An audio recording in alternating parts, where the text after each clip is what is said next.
Rare opportunity to have 4 former mayors on stage together with our editor Leigh Munsil to share perspective about our city's past, present, and future.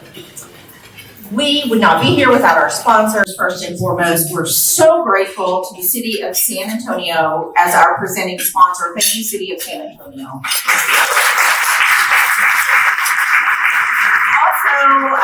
Coming in big for us again this year was our engagement sponsor, Wells Fargo, and then Gambrinus Company. Thank you. And we're grateful to our innovation sponsors, CPS Energy, via San Antonio Housing Trust, and Port San Antonio, and our many city builder sponsors whose logos you will see throughout today's program. We also had a number of elected officials with us today, which is always a good sign. Thank you for being with us, Councilman Courage, Councilwoman Rocha Garcia, Councilman Velez, and Mayor Nirenberg, who you'll hear from shortly. Also, Live Oak Mayor Mary Dennis, Schertz Mayor Ralph Gutierrez, Leon Valley Mayor Chris Rowley, and Alamo College's District Chancellor Dr. Mike Flores. Let's thank all of our elected officials for the amazing work. For those of you that don't know much about the San Antonio Report, we are a nonprofit, all-digital newsroom that's been serving the San Antonio region for over 12 years, founded by the visionary co-founders Bob Rivard and Monica Mackel, and we just are delighted to have them in the room with us today. Please stand and be recognized, our founders.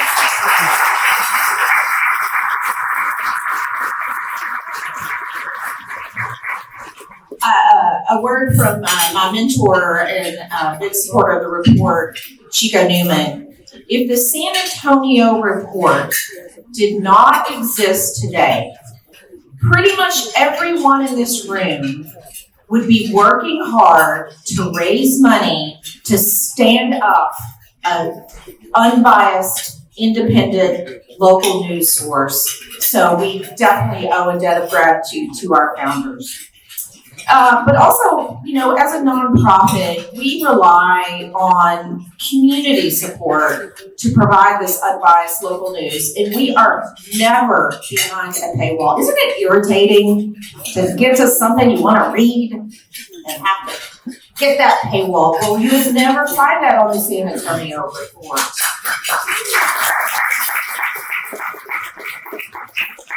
Yes, we're free to read.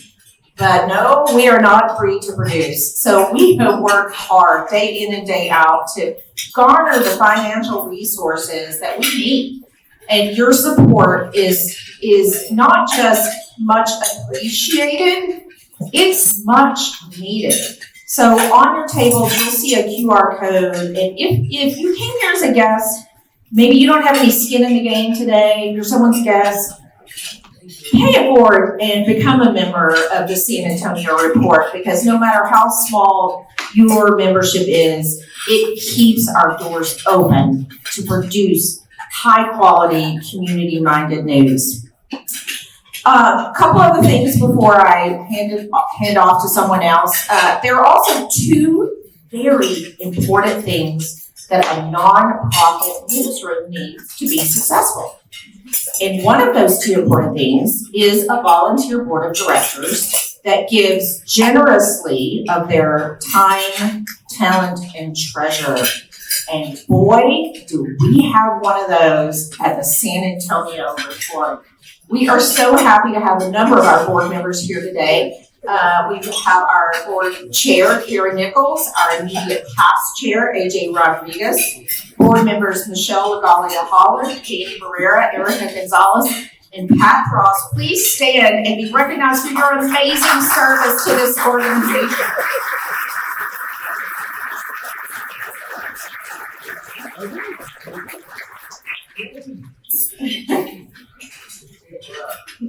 Oh, did I not see it? Okay. Hey, if there's anybody you want to clap for twice, how many's on Jamie? And of course, most critical to our ability to fairly report the news, our team of incredibly committed reporters, editors, and business team is what makes us who we are.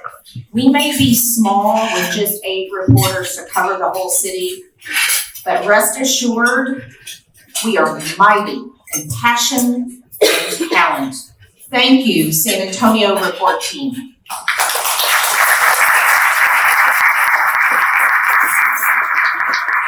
So pretty soon you're going to see some former mayors up here on the stage. And in about 6 months, we'll be able to add one more person to this stage. After serving as San Antonio's mayor since 2017, Mayor Ron Nirenberg will be joining this impressive group of former mayors. Now, I'm sure all of you at some point in time have had the occasion to have to introduce someone or to be introduced, right? So you know the drill, right? When you introduce someone, you look at their accomplishments, and gosh, for a news organization like the San Antonio Report has been reporting on Mayor Ron Nirenberg for 8 years, and then prior to that, reporting on his time as a city councilman, that should be easy for me to do, right? It's all there. But I have to say, Mayor, one of my favorite things about your tenure as mayor is the coverage from your wife, our First Lady, Erica Prosper's social media. Yeah, that's right. It's been so wonderful to have seen the husband and father that you have been through an entirely different lens than local media. And you know, thanks to Erica Prosper, our First Lady, I'm gonna kind of miss a mayor who does his own laundry, a mayor that works out in his garage, and a mayor that serenades his lovely wife with All My Loving from the Beatles on her birthday each year. Please help me welcome Mayor Ron Nirenberg.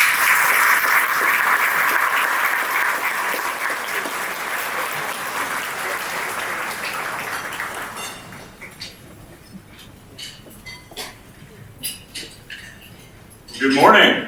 Good afternoon, I should say. I'm sorry. So first of all, a brief public service announcement, as I've been doing for the last 3 weeks, anytime I get a chance to speak.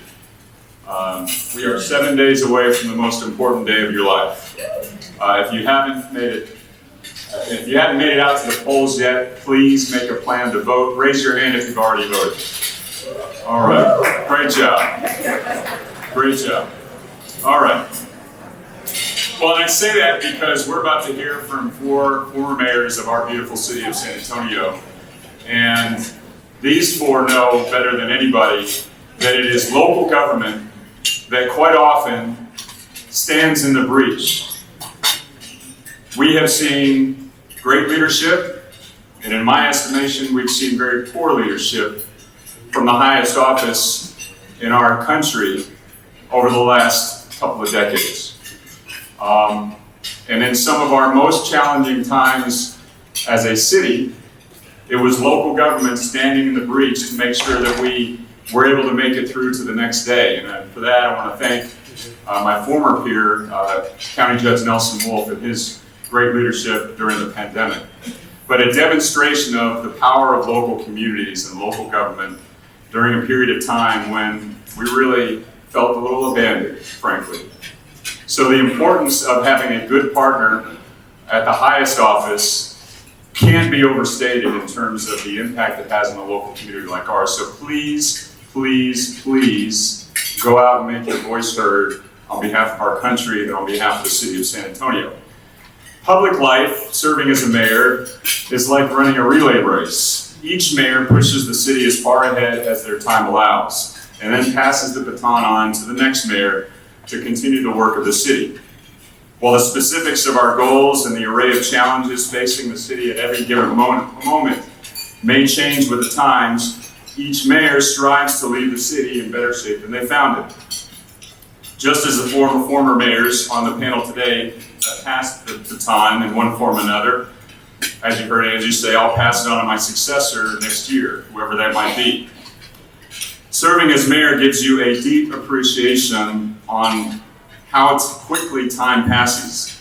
Moving policy through a democratic process that is all too often gripped by bureaucracy is much slower and more complex than the decision-making process that private sector organizations enjoy.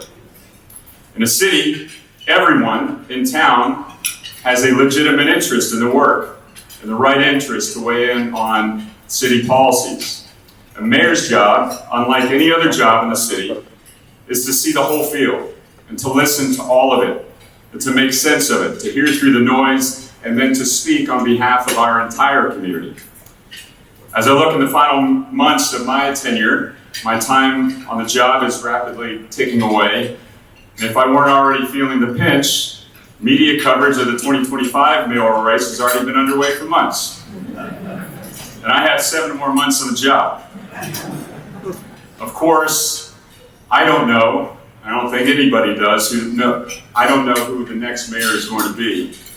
Maybe they're sitting in this room right now. But I'm confident during my tenure, we've continued the city's positive momentum and crafted a coherent, productive path forward.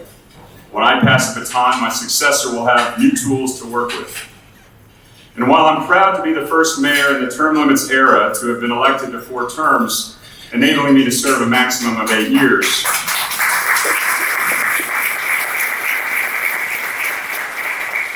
what I'm most proud of is that our community, San Antonio voters, have reaffirmed what I have heard the community saying. They've supported our plans when we sought approval for significant policies. The COVID-19 pandemic, which resulted in 120,000 families seeking assistance from our San Antonio Food Bank each week, cast a spotlight on the fractures in our economic landscape and the foundation of our economic security. It was clear that a lack of economic mobility was embedded into every significant aspect of life, and it needed to be addressed. Too many San Antonians lacked a job that did more than pay just this month's bills. One paycheck away from disaster, and overnight that pandemic became that disaster. They were working but not making enough money to sustain themselves the next time we experience a major economic disruption. In November 2020, San Antonio voters approved directing sales tax to the Ready to Work program for 5 years, and then to VIA, Metropolitan Transit, in perpetuity after that.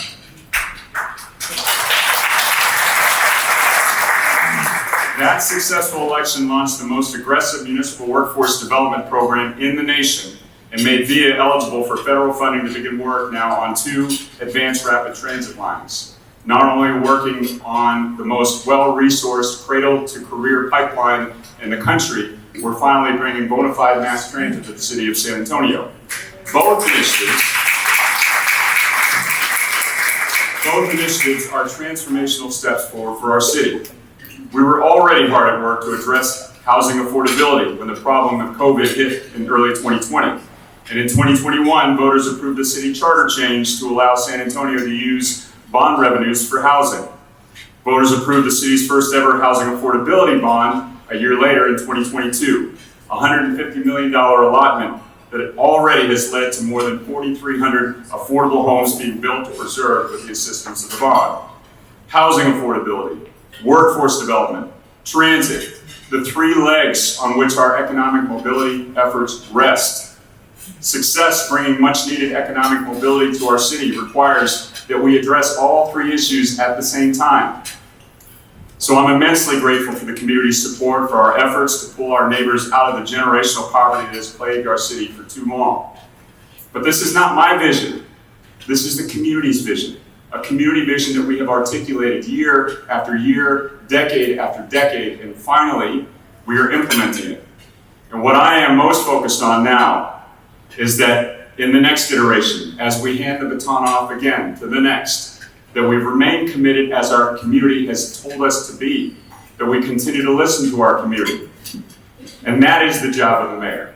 and why I'm so proud and grateful and honored to be here with my former colleagues and people I've looked up as mentors. You know that Mayor Phil Hardberger, who I've considered a mentor for my entire political career, has been one steady voice and ear for our entire community. So I hope you will enjoy today's panel discussion with four distinguished former mayors. They have all had the experience of sitting in the mayor's hot seat. They know the pressures and the challenges. They each dedicated years to helping San Antonio, and they have blessed us with their service. So Angie, thank you for the introduction, and back to you.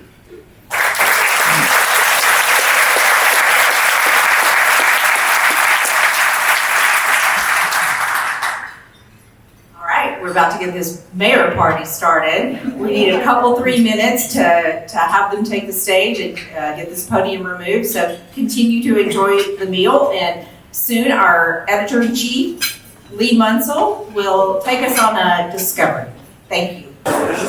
Welcome to the keynote conversation of CityFest 2024, featuring not one, not two, but four former mayors of San Antonio, which is very exciting to have each of them on this stage. So join me in welcoming our former mayors.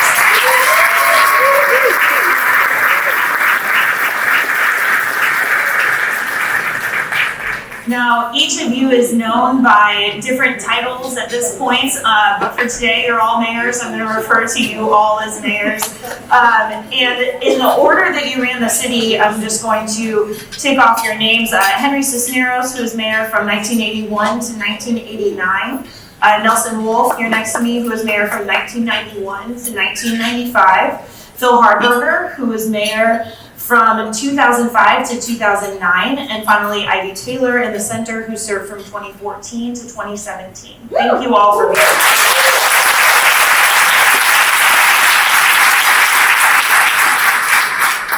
Now, at the nonprofit San Antonio Report, as we headed into this election season, knowing that this panel would take place exactly 1 week out from Election Day, we started to build a dream team of speakers who could help make sense of this moment.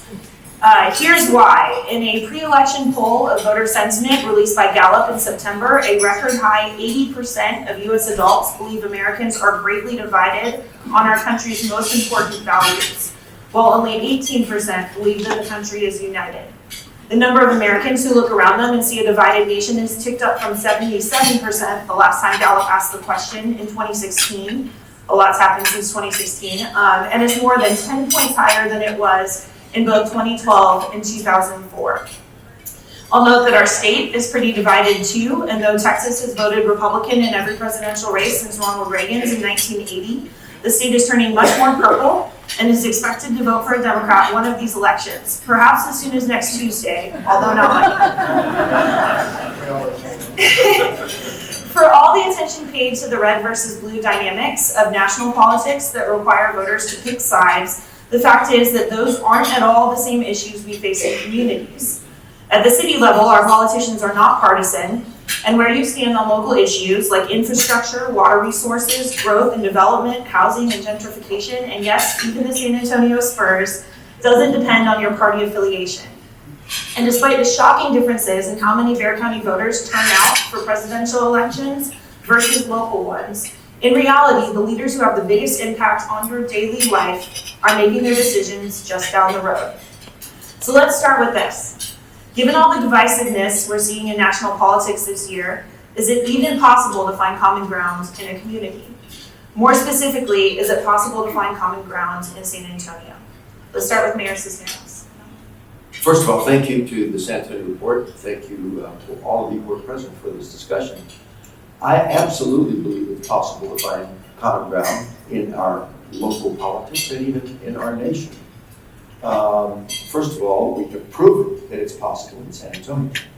I've been to 200 different American cities in my various jobs, and I honestly believe that I've not seen in another place the level of general consensus, first a general consensus about how we match growth as well as interventions to bring marginalized people up to opportunity, as well as specific consensus on issues such as the mayor mentioned earlier when he discussed that moment when we passed sales tax for Ready to Work, for continuance of pre-K, and to give VIA the opportunity to build mass transit. I think it's a function of some hard work that's been done over a lot of years, and I want to give a mayor who's not on the stage today, but to me was the turning point, the place where there was a point of inflection between the old San Antonio and the new, and that is Lila Cockrell, my predecessor as mayor. She was the first woman mayor of an Anglo-American city, and her style of leadership was all about building consensus. And then we worked hard to put in place the structures after that, like Target 90, like SA 2020 later.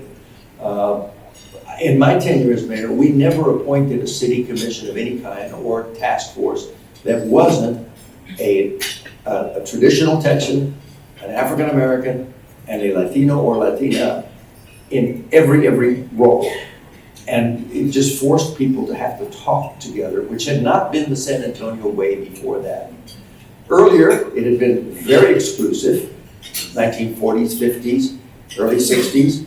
Later, it had been very contentious, so much so that a leading figure in San Antonio told the Wall Street Journal, sometimes something has to burn down before you can rebuild it. That was just an attitude about how bad things were. But in that era forward, and I mean all the tenures, and I want to give credit to every decade that has followed. Mayor Wolff followed my era in the 1990s, Mayor Hardberger in the 2000s, and Mayor Ivy Taylor in the teens, have continued now what is about a 40-year consensus as to how we proceed in the city. And it's that same basic formula.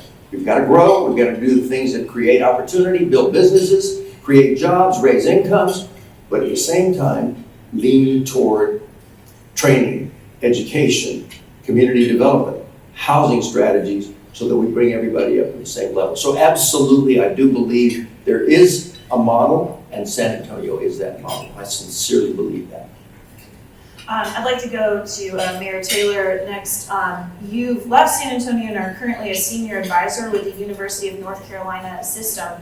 How is the divisiveness of national politics affecting college youth? Well, good afternoon, everyone, and thank you so much for having me here. Thank you to my panel mates for the work that you all have done in the community. If I could just reflect for a moment on what Mayor Cisneros said, while I don't want to sound pessimistic, I do believe that more intentionality is required given the highly charged political environment that we're in. And as mayor of San Antonio, you have the benefit of leading from a nonpartisan stance because we don't have to run on a party ticket. And when I served, that was very important for me to remember that while I may have had opinions about things that were happening in Washington, it may not have served my community for me to voice them.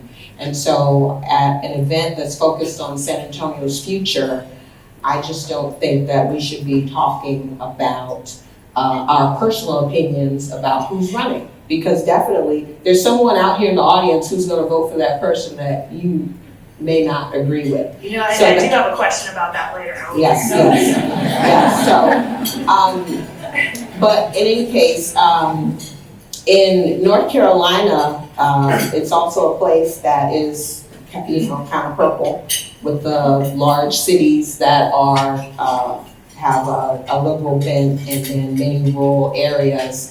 And it definitely affects academia because in the state of North Carolina, the public system is run by a board of governors that are appointed by the legislature. And there is, a supermajority of one party. And so that affects who gets appointed to the board, and then their opinions, in some ways do translate to policy that's made. I think that's something that we're seeing, that academia and even K through 12 is an area where people are trying to fight the culture wars or enforce policies based on their perspective of things that are happening at the national stage. And I think it's very important for us to focus on what benefits the local community that we're in, regardless of what's happening at the national stage. Mayor Hardberger, I'd like to hear from you on how we got to this moment in political kind of divisiveness and what that means for communities. Disunity is the great poison that can destroy democracy. Needless to say, it is very, very a precarious situation where our disunity, our lack of consensus, and by the way, consensus is the building block of democracy. And if you have an authoritative figure that is sowing dissension, that is an extremely dangerous situation. That's where I found this stuff. It goes well beyond Republicans and Democrats and what their traditional feelings have been and what they've stood for, which is generally Democrats have a reputation of spending more money and have more social problems and programs. Republicans don't want you to spend all that much money and think you should budget what's your budget and so forth. That's not what we have today. This is not a Democrat-Republican fight. This is one for the soul of America. I really believe it. So, how did we get to where we are? I agree with the both former speakers that we don't have much disunity in San Antonio. I saw that myself firsthand, as many of you did, when we were called upon after Hurricane Katrina and Rita to have 35,000 people come for dinner. If I bring a couple of guests on that I haven't told my wife, I'm in trouble. But we got 35,000. And I've never seen a more compassionate outlay in my life. And probably at the age I am now, I won't see it. But how everybody got together and pushed at every level.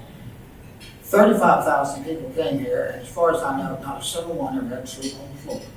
Everyone always had a bed, they had a blanket, they had a pillow, and they didn't miss a single meal.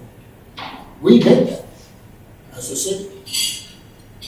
And on the basis of that, I really learned a lot myself about the San Antonio that I have been elected to govern, which is what a compassionate, loving city this is. I'm not worried about San Antonio for the reasons that have already been talked about. But that's when it was driven home to me. Now, broadening this out, though, to a larger scale, I am worried. Because not everybody is as compassionate as the people in this room. Some would destroy the country. So, it's a time of some peril. But that does not mean that there's things that you can do to keep from it. In fact, doing nothing is the worst thing you can do right now. Because others are doing things, and they're doing destructive things. So, if the whole world was like San Antonio, yes, they might be poor. Yes, they might not be as well educated as they could be. But we'd have a lot less turmoil and tragedy than we're about to see in the United States. So I'm really happy with the United States. But we do have to remember, and disunity doesn't mean that you all have to agree. It simply means you have different opinions, but that you can work them out and you reach a common goal. Our forefathers, they didn't all get along by any means. Any study of history will show you they argued as much as today. But they were arguing about the way to make the United States better, not enhance their own personal goals. their argument was positive. And out of that, we arrived our system of government. So there's a lot to be learned, I think, in history, because we have always worked together, even though we haven't always agreed with each other. So that's my little message. And I think San Antonio is in great shape. I just want to give you one quick anecdote before you start scrunching around in your seat. I told him my trick. You may remember, those of you that were involved, that AGB put out food bins for people that wanted to give food to the evacuees. Because remember, 35,000 people eat quite a bit. And lots of people were giving and putting food in these bins. I got curious, and HEB had a bin at every single store in San Antonio. And I got curious of who's giving the most. Would it be the most prosperous areas of our city, those that have the most money? They were giving, and I don't want to be misunderstood.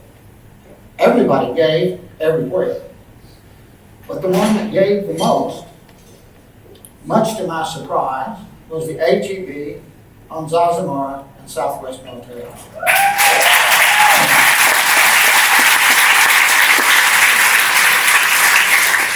I went out there one night to see for myself what was going on. There was a line of cars, not all of them in very good shape. A line of cars that must have stretched 2 blocks, and they were inching along to where they would put their food there. That food that they were putting in those bins was coming off of their shelves, one way or the other.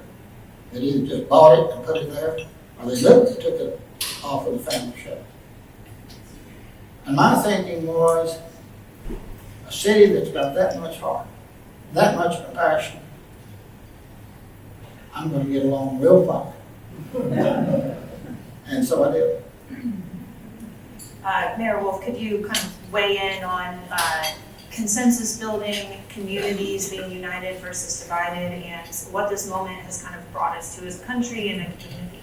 Hey, I thought we were coming here to bask in the accomplishments.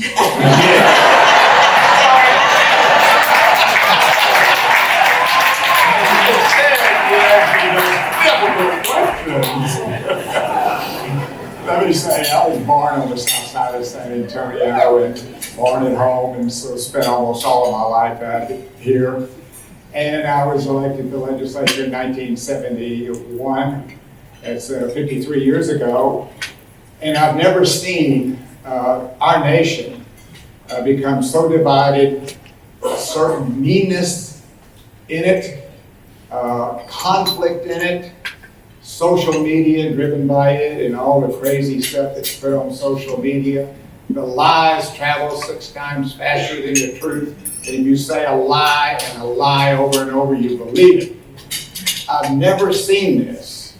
All the years that I've been involved in and out of politics, over 52 years, Henry Cisneros, Phil Hardberger, and I lived in an era and served in an era when there was consensus, when it was okay for a Republican to talk to a Democrat, when it was okay to reach consensus, when it was okay to be bipartisan. It's very difficult today. So what happens to us at the local level? We get along good here. We get consensus here. But we still have to deal with the state. We still have to deal with the federal government because they all both impact San Antonio. So it's been my take that although I don't agree, and probably 80 to 90% of what some of the Republican leadership has done, you look for that 10%. That 10% where you can agree.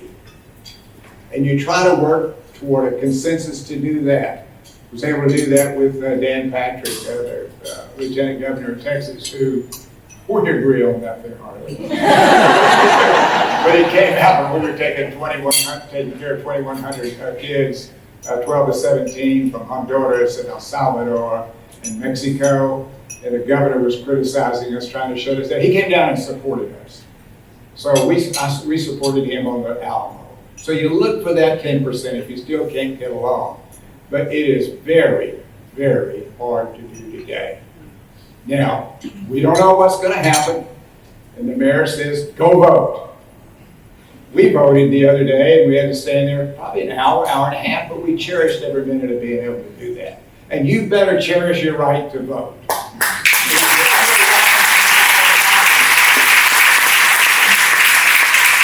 we ever lose that right, or that light is trampled on us, we're going to be in great, great trouble. Nobody stole elections. I'm responsible for the overall deal running elections for 22 years in Bexar County. There's 3,300, 3,600 counties. We all run separate elections. The elections are honest. And we gotta stand by it. We'll get over this. We got over the McCarthy era. It was really trying to tear everybody apart. If we get over that era, where we're all communists, we can get over this. But it's going to take time. It's going to take work. It's going to take trying to get people not to be afraid to reach across the aisle and be friends with somebody, even though your political philosophies are not the same. We'll get there, but we got a long way to go yet. Thank you, Mayor. I will note, I did promise you all a victory lap, so let's get to that. But it's an important question because each of you held office while major development projects that we now take for granted were underway. So the city was built across the years of each of your time in mayoral office. I wrote a bunch of examples down, but I want to maximize the time we spend with each of you. So the question I wanted to ask was, tell us what you're most proud of from your time in office as mayor. And also, I wanted to tack onto that, who maybe didn't get the credit on some of those projects that should be mentioned today. And I wanted to start with Mayor Cisneros on that. We'll go down the line.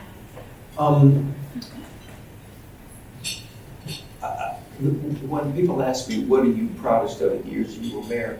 It's not projects. It's the ethic that we tried to convey of people working together. And I'm very proud of that. You gotta remember, this was an era, I got elected in '81, just after the 1977 Justice Department intervention that resulted in the creation of single-member districts. And that was only because we had such an unfair system. And it was a very contentious period. Council meetings ran until midnight, knockdown, drag-out battles. And that's what happens when a transition is occurring. When concentrated power is giving way to shared power and people don't know exactly how to do it. So we had to work our way through that period. And what I'm proudest of is creating some kind of a balance between kind of the Chamber of Commerce view and the cops view. Because this was all happening on the streets. And we don't have time here to describe the incidents, the battles that went on. But what I'm proudest of is that we were able to prove that a city that is majority Latino and African American, and yet all of the economic power was among the businesses run by traditional Texans, could find a way to communicate, find a way to find common ground. And going back to that framework that I described a moment ago, which I always described as a boxer with two-fisted punch, you know. One is, do what we have to do to create growth and opportunity? And the other is then make it work to bring the people who've been shut out into the process and actually improve their lives. I'll repeat that. When I became mayor, people didn't expect the mayor to speak the business for the business community. There was a big controversy on whether we should build the South Texas nuclear project. I came out in favor of the nuclear project because I knew we needed the spinning reserve in energy for the long run. It was our best investment because it dropped the per kilowatt cost of energy, and we have long-term energy needs, many other things of that nature. But on the other hand, had to teach the business community, thankfully people like General McDermott, Tom Frost, Red McCombs, Mr. Zachary, fantastic leadership in our city at that time, who knew the time had come to make bond issues even, not just all the money for north side highways and freeways, but streets that wouldn't flood on the west and south side, and libraries and such for the poor neighborhoods. So the story of San Antonio to me over these years has been how that ethic, that consensus, that sense of unity, that dialogue has actually worked. And today we have adequate water, adequate power. We've done things like survive the closure of military bases, and they're converted into nodes of growth at Port San Antonio and Brooks. And on the other side, the side that deals with education, we've got fantastic innovation in education going on in San Antonio. We still don't have the education we should have, but we have preschool, pre-K through, we have the San Antonio Education Partnerships, Promise Kids Scholarship, they go to college. We have a fantastic training programs going on. And sitting here is the chancellor of the Alamo Colleges, which just got for the second time, a prize that they don't give to community colleges, but the Alamo Colleges have gotten the Baldrige Prize.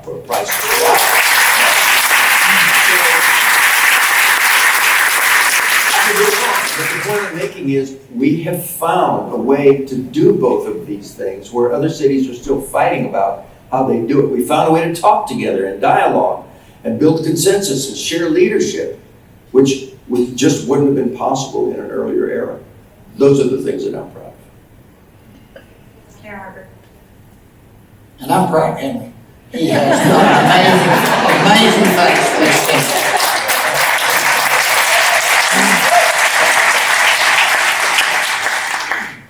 Okay, projects that I like.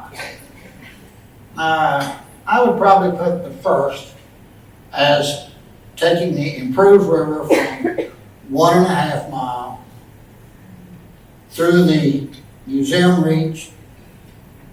And I ran out of time on that. My good friend and very able Nelson Wolff said, I will finish that for you. Because you've done the northern reach, you've done the museum, I'll do the southern and the mission reach.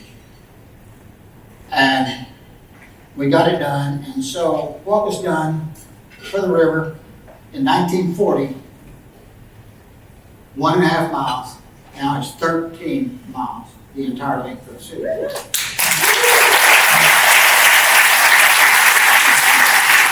you saw what happened on Broadway. There was nothing but dead auto stores on Broadway. Now you're driving through towers of high rises. The river extension made all of that possible. The second thing, although it probably does not become me, but to talk about it, but I'm awfully proud of having formed a major part in San Antonio. Phil Hardberger.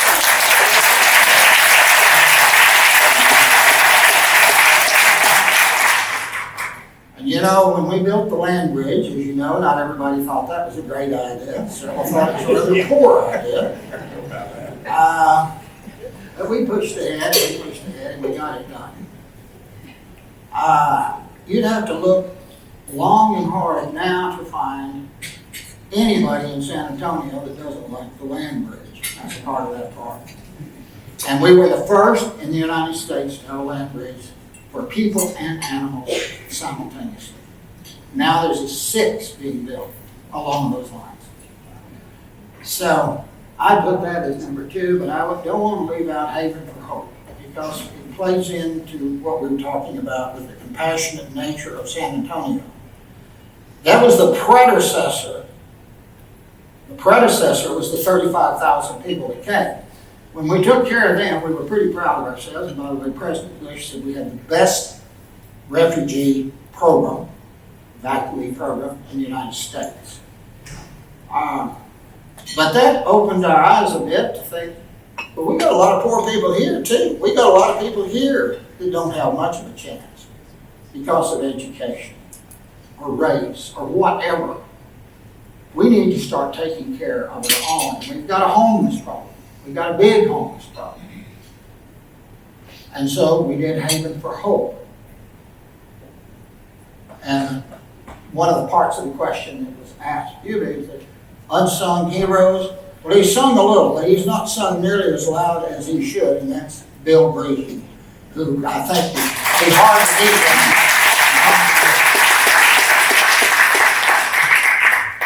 But there are a lot of unsung heroes. I'm just looking right here.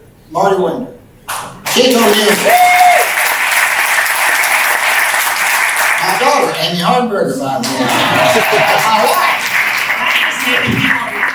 wife. So, there's a lot of unsung heroes out there.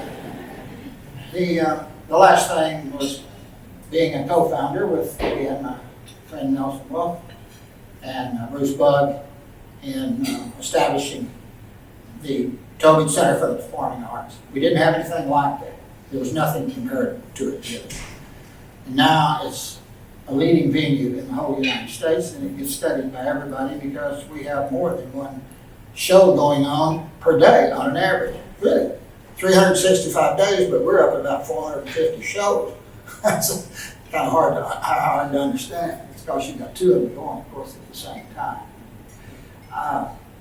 But working with Nelson and Bruce as the three founders of that was very satisfying, and I hope that you, from time to time, enjoy it, because you're not going to find one any better of its size in the United States. Thank you. All right, well, I'm going to talk about some projects. It's a productive 3 years, but before I talk about the projects, I would be remiss if I didn't comment on the historic nature of me being appointed as mayor and then eventually elected to the mayor's seat, because representation matters. And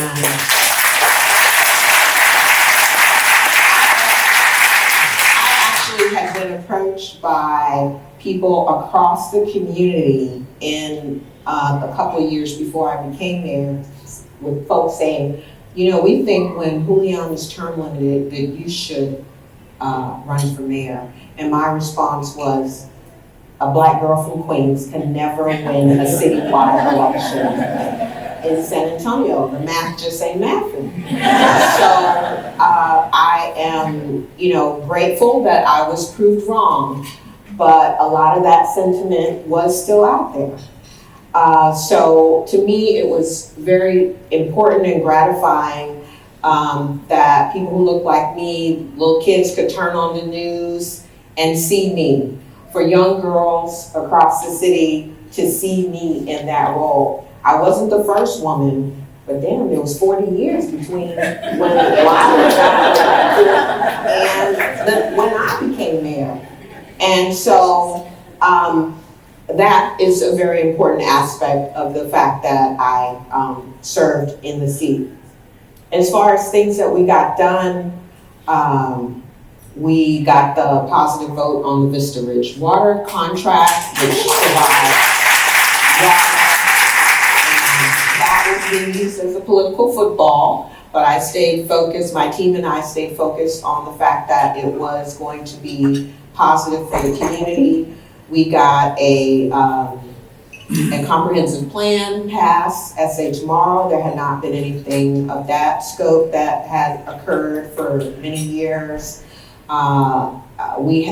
We tacked on to the successful bond programs. Actually, the first bond offering that focused on housing was part of the 2017 bond. And so I think that helped to elevate that conversation about that as an issue that the city should take leadership on.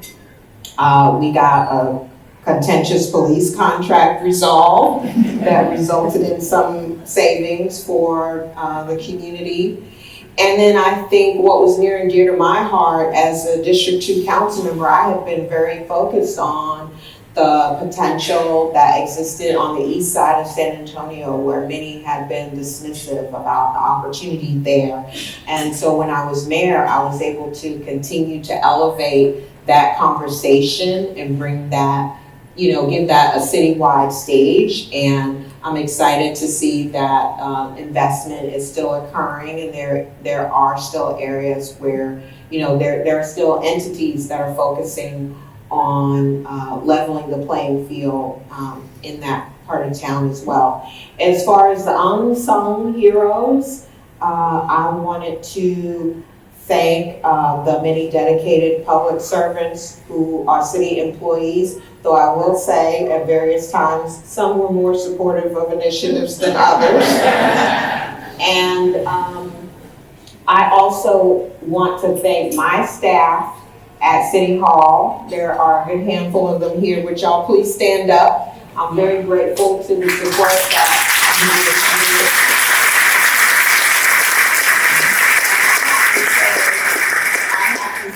I think we laughed more than any other crew at City Hall ever because we had to laugh to keep from crying.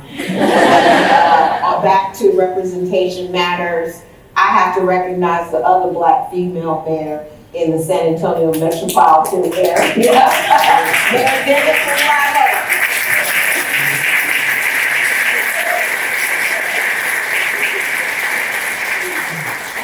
Thank you. There's a great story, a great profile about Mary Dennis that we just wrote a couple weeks ago, so check that out on our website. Super. Mayor Wolff. Well, look, I don't know how much time you guys have.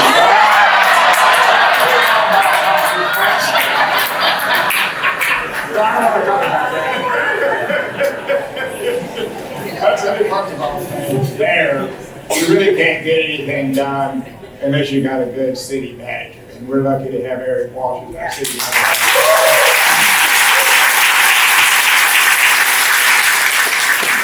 Let me just try to draw a little bit bigger picture for you. 1981, Henry Cisneros was elected as the first Hispanic mayor of a city of over 500,000 people. More people still voted in that election than they have ever since. So he changed the dynamics of San Antonio. He did it by bringing everybody together. He set that table, and he did it by leadership, by knowing how to count to 6. If you can't count to 6, you gotta go back home.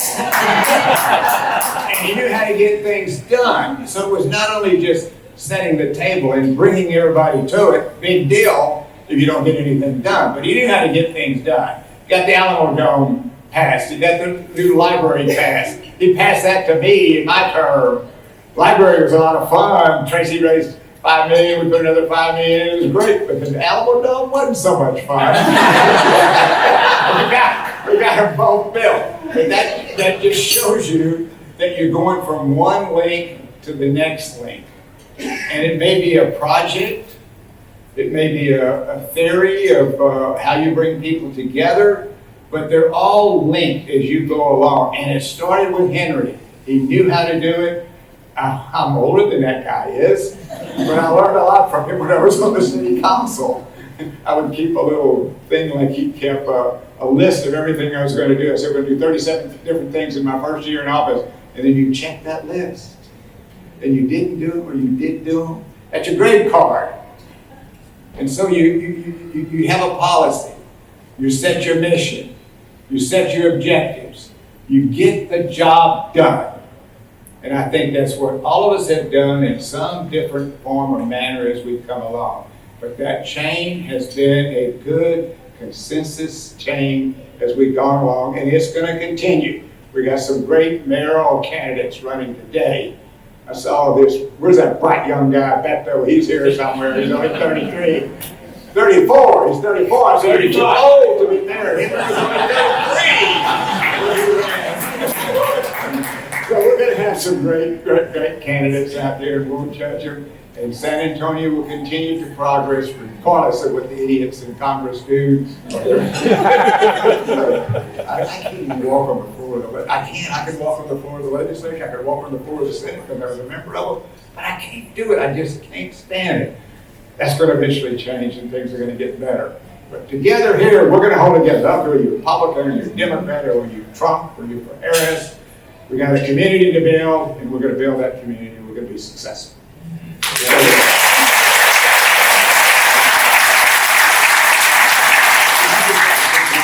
To Nelson's about the chain of success. What I want to convey is that San Antonio has been a great success story. It really has. There are very few cities in America that have had the consistent chain of improvements of this period. And part of it is because of the form of government. We have a council manager form of government. We've adhered to it and observed the charter. And it's been a great thing to have capable people like Eric as city manager. That's why it's so important that we pay attention to the charter provisions, the propositions that are on the ballot. And they're all important. Pat Frost, head of the commission that put them together. Wise people, all 6 propositions are important. But that proposition C that would allow us to make decisions about the salary of the city manager and the tenure of the city manager, to me, is an essential piece of what we're talking about here. So I want to encourage support of proposition C. Think of it, if you're a business person and you had somebody who's doing a good job, but the clock is clicking and you have to get rid of them at a point in time, just when they're in their prime of energy and knowledge, that doesn't make any sense. And then if you have to allocate the salary on a fixed basis, so that cities like Austin and Dallas are now paying more than our city manager now, and will substantially in the years to come, that just doesn't make any sense either. Think of this, when we have to replace the person who we're gonna force out, we're gonna go in the market, below market, to get a replacement. This system has depended upon good quality governance, council and manager. I urge you to vote for Proposition C and the rest of the propositions. We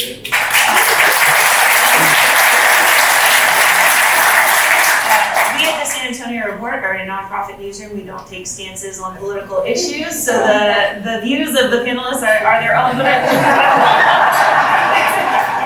I will note that we've done some of the best work out there preparing voter guides on all of these issues, including a full explainer of Proposition C, what exactly the text says. Please check that out on our website. It's all up there, and our election coverage, I think, especially of local elections, is really essential to an informed vote. And so check out our voter guide to see that information. All right, you've had your victory lap. Now it's time for the opposite of what a victory lap is, whatever that is. Let's talk a little bit about what you were unable to get done during your time in office, and specifically what you learned from the process of facing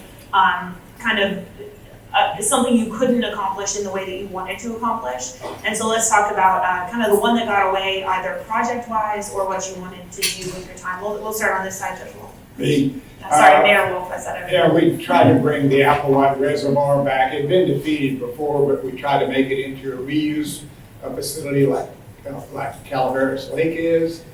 We went to the voters and we lost bigger than when the first one lost. So that was my biggest defeat. Well, I want to start by just talking about the context. You know, I really think that the 2-year terms are just so awful because you're always running. So everything is a political issue. And I just don't think that gives the community the benefit of people who really want to be thoughtful and focused on getting projects done. So I squeaked in the 3 years because I had 1 year of a former mayor's term and then I had a term of my own. I already mentioned how productive we were within that 3 years. In probably the last year, I went and visited at least 3 minor league baseball stadiums. And I was gearing up for a conversation about that as a transformative downtown project.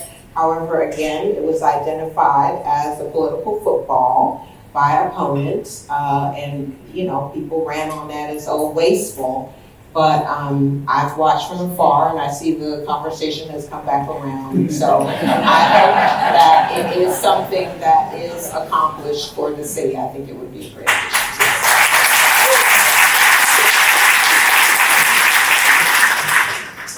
What's the one that got away? And we'll keep these brief so we can get to the rest of it. I wish I could have done more for the education level of our community. When I got in, I recognized this as our weak link in the community, which of course, no education is a sister of poverty. They run together.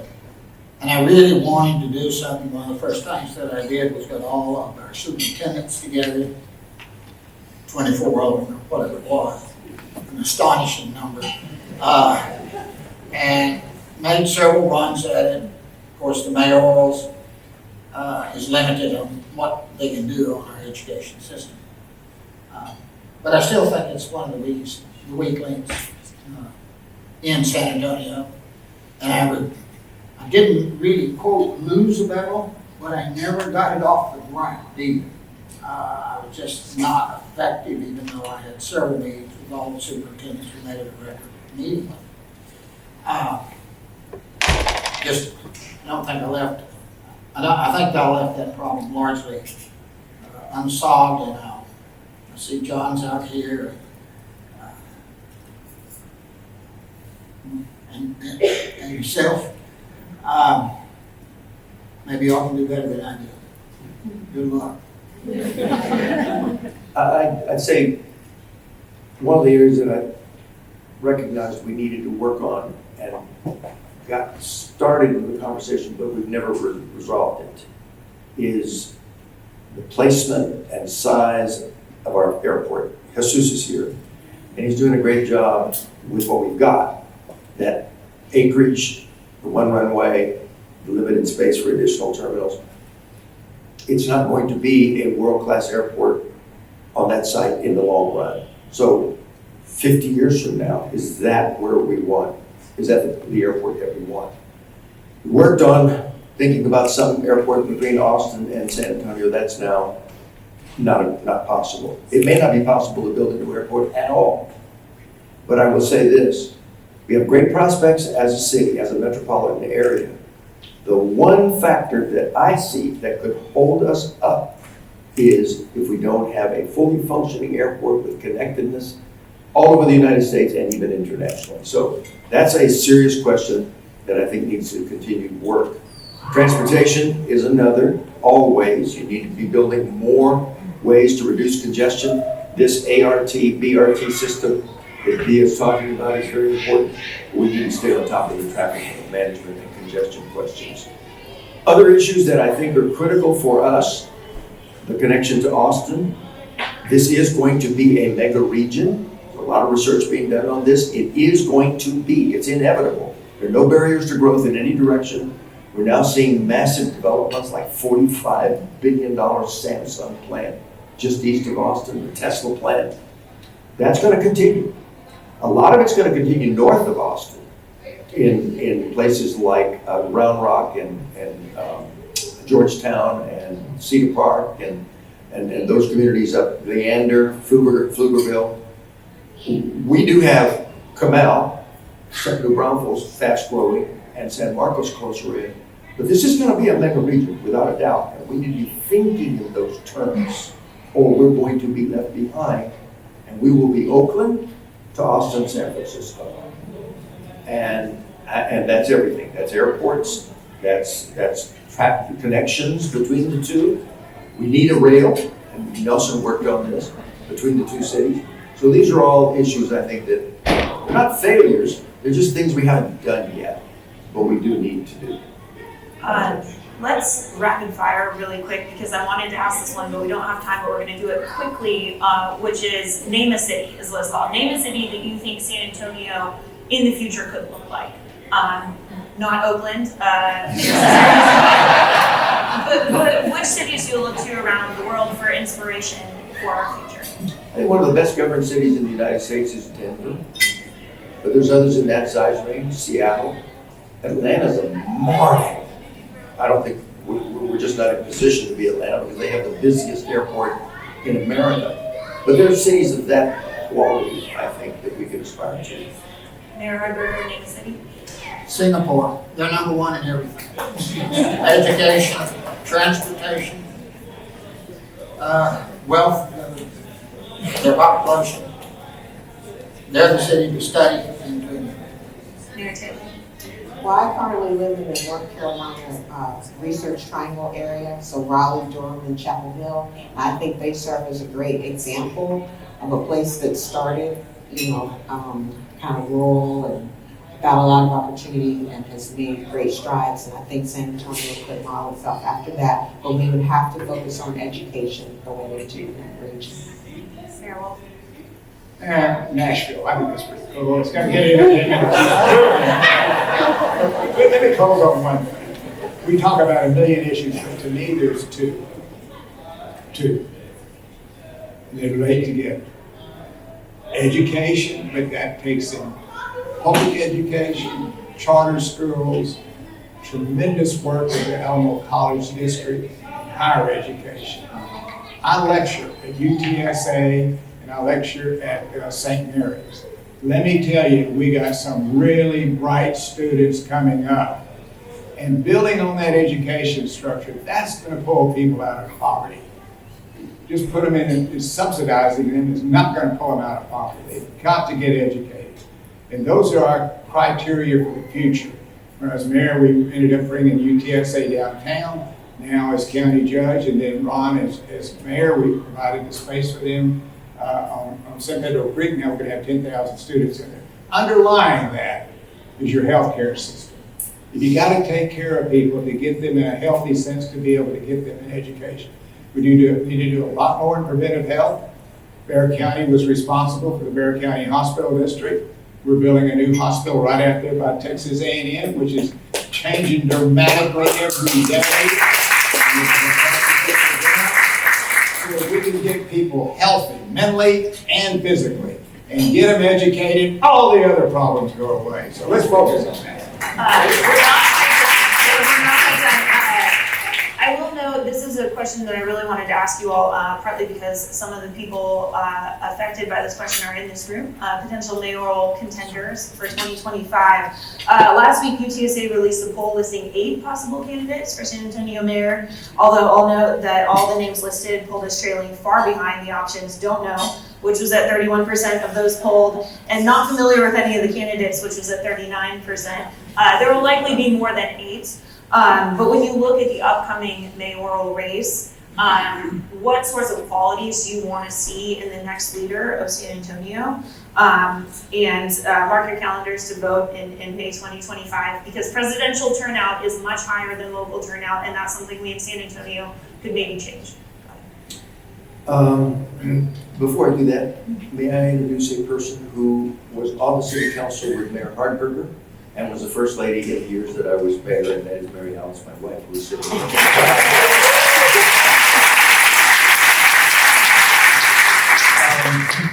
I think, I'm not blowing smoke at him, but I think the qualities that Ron Nirenberg has brought the last 8 years are the kinds of policies as the city needs at this time. I would say, breaking it down into specifics, first of all, a person who is willing to listen, because this is a complicated city with a lot of different factions, and the person needs to listen and hear what people are saying, and then have the ability to translate that, which is humble listening, into a framework that people can work from and follow. Strategy, direction, constant positivism and optimism about that strategy with specific goals. If a person can master those two sides of the equation, one, listen, and then translate that into an action program, that I think that's the kind of mayor that we need. Leadership. Leadership is what the mayor's office is all about. Applying yourself to both the problems of the city, but that's just one side, because you also want to inspire. You want to make the place better. You want to make it look better. I'm looking myself for somebody that wants to have more green space in San Antonio. We're growing. Concrete is being poured. Trees are being cut down. We're out of whack now, and we're going to get more so. You want an arboretum, right? Yes, I do.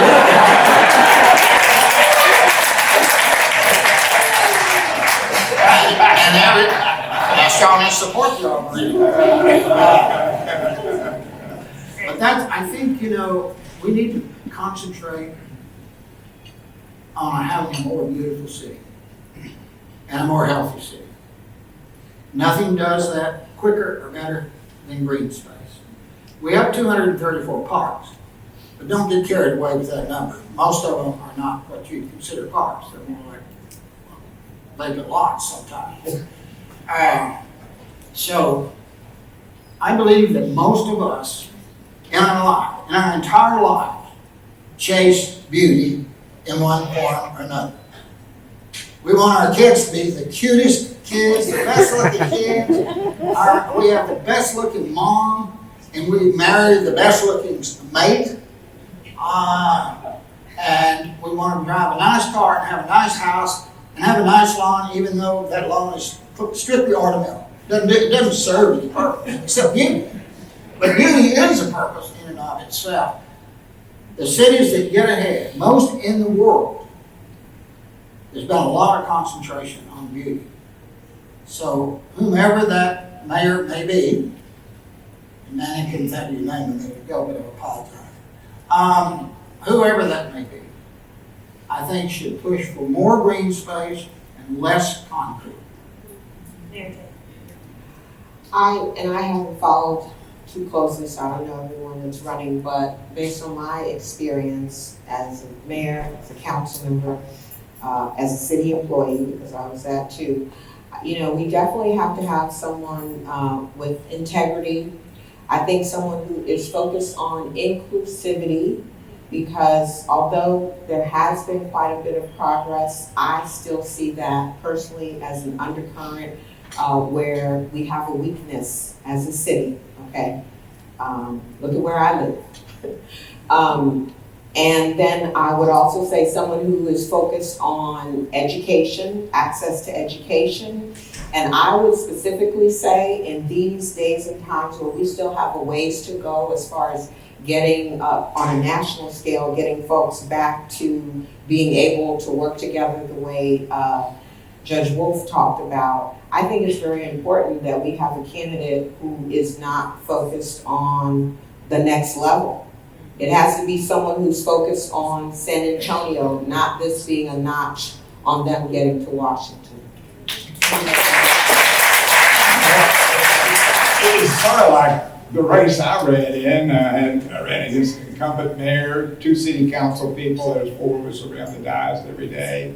A former city council person, a community activist, and you know, I ended up ahead, but it was quite a different race. So that's what we're seeing today with 8 or 10 candidates. They're going to have to differentiate themselves about, it's not just about listening, but what do you want to do? I haven't heard that yet from the candidates. I met, I think, with every one of them. But I have not heard, what are you going to do? What is it you want to do? Because like Mayor, who said leadership, I think Hardberger said that. It's about leadership. Sometimes you got to take people to places they don't want to go. And when they get there, they find out it ain't so bad. You just can't be, well, what do you want to do today? I'll do whatever you want me to do. You got to, what is it you want to do? I want to hear that. We got some really, really good candidates. I think we got 3 city council people running. I think 2 or maybe 3. Melissa's growing. 3, and then we've got young Beto 34, Courage, what, about 100 or? Courage is not standing, younger than me, okay? We're got age difference, but you're all younger. But anyway, that's what I want to hear. I haven't heard it yet. And listening to about what they want to do, because character comes first. If a person doesn't have character, you should never ever vote for them. So that is see what they want to do and tell me how you're going to do it and how you're going to build a consensus and do it. That's what I want to hear. I haven't heard it yet. Okay. Is that a bell? Yeah, no, that was Thank you all. I bet you didn't know you were attending a comedy show here today. Thank you all. I wish we had had so much more time to ask so many more questions, but I want to end very quickly looking forward optimistically about the future. We're always looking in our coverage for like the hope. So briefly, because we're closing out, what gives you hope for San Antonio's future? Judge Wolff. Well, I hope we address certainly the 2 major issues I talked about: education, how we can support UTSA, A&M, St. Mary's, and Carnegie Word, Lady of the Lake, How can we support? And Ron Nuremberg and I got together in helping the community college. They're now opening it for anybody that wants to go, can go there. I don't know, how many students you got now? 50, 60? 80,000!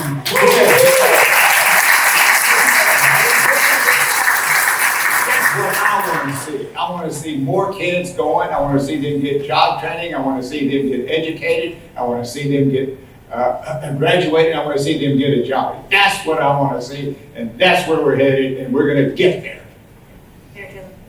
Well, I haven't lived here for a few years, so I feel at a disadvantage in answering, but I guess I would just say, just listening to some of the retrospective reflections about the progress that we've made over the years, I do believe that there's an opportunity to continue that momentum. There have been some things put in place that would allow us to build for a better future. Yeah. I want to see us have a more beautiful city. That's what I see. That is, you know, people settled here, probably the Indians 10,000 years ago or so. And the Spanish came and settled here because it was beautiful, because of the trees, because of the green, because of the plentiful water. We had a lot going for San Antonio. As we grew, and especially in the last few years, we lost sight of some of that beauty. We wanted progress. We had more people coming. We were bragging about it. It's getting bigger and bigger. Bigger and bigger doesn't mean better and better. Those are not synonymous. In fact, it can be worse and worse. So, I'd like to see on the last day of my life, San Antonio being more beautiful than it's ever been. Well, we got 20 years. I don't think I got it out. It's for great, but thank you. There, Cisneros, close this out. I think what gives me hope is the basic common sense and good-heartedness of the people of San Antonio. I really believe that. I just came to admire the wisdom of the voters and trust it. And I've said frequently, I love San Antonio like I love members of my family. That's the same kind of sense that I have for it. Ride the river no matter what. Good times, bad times, make mistakes, we'll fix them. And I trust that judgment on the people of San Antonio generally to do the things, to seize the moment that is before us. It is a big moment before us because of what's happening in Austin and the Central Texas region, because of the new relationship with the zone of prosperity of automotive cluster, et cetera, that links us to Mexico. We're riding a rocket ship, folks. Previous periods in American history, there were hot spots, whether it was the industrial Northeast or the automotive Midwest or the tech Northern California. I swear this is our time, and we just have to be wise enough to see it on all fronts. I believe and am hopeful. Thank you to our four mayors. I think we've seen an example today of not everyone agreeing the whole time, but disagreeing agreeably. So thank you all for participating in this conversation. All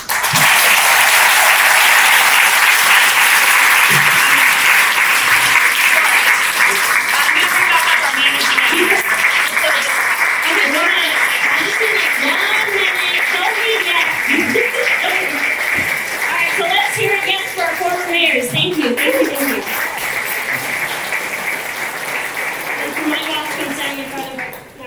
Okay. My name is Laura Garcia, and I'm the managing editor of the San Antonio Report. We are a nonprofit news organization. I wanted to give a big thanks to the City of San Antonio for being our CityFest presenting sponsor, for making this live journalism work possible. And if you look at your program, I don't know if it's a little crowded, if you see the program, you should see a QR code. This is how you can text us your feedback from today's event, as well as sign up for text messages from the San Antonio Report, which is new exciting technology that we just launched last month. So everybody are you looking for the QR? Are you getting your phones out? Okay, yes. Okay, all right, thanks also to our engagement sponsors, Wells Fargo and Shiner Beers, our innovation sponsors, CPS Energy, Port San Antonio, the San Antonio Housing Trust, and VIA, as well as our many city builder sponsors. In our nonprofit newsroom, we rely on our community support to publish credible local news that you won't find anywhere else. And it's not behind a paywall. So, It's important to understand that while all of our public service journalism is free to read for anyone in San Antonio or Bexar County or wherever you read the news, North Carolina, it's not free to produce, right? So you've got that card, you've got the QR code. Please, you open your camera and then you click on it. Okay. If you enjoyed today's program and you're not already a member, please consider a one-time membership gift, right? So if a news story or an explainer or an election guide has brought value to you at some point throughout this year, please consider a recurring gift to support this important work. You can become a member for as little as $10 a month. Monthly memberships are essential for our ability to be able to get out the news reliably and plan for the future. Sorry. Now, CityFest is a huge undertaking for our newsroom, but we don't get to rest when the week's over because there's also something pretty big happening next week. Election Day, yes. Our newsrooms are working really hard all year to bring you election coverage, robust voter guides, daily newsletters, explainers, and other essential information to help you determine what you need to know to participate in such an important election. I'm so proud of the work that our team, our very tiny but mighty team, has done. So get out your phones if you have not done it. Let's see. Councilwoman, have you done it yet? Okay, you've done it. Okay. All right. I guess I won't call out people. Okay. So please, one final round of applause for our sponsors. Especially the City of San Antonio. And that concludes our 2024 CityFest Keynote Luncheon. Thank you for coming.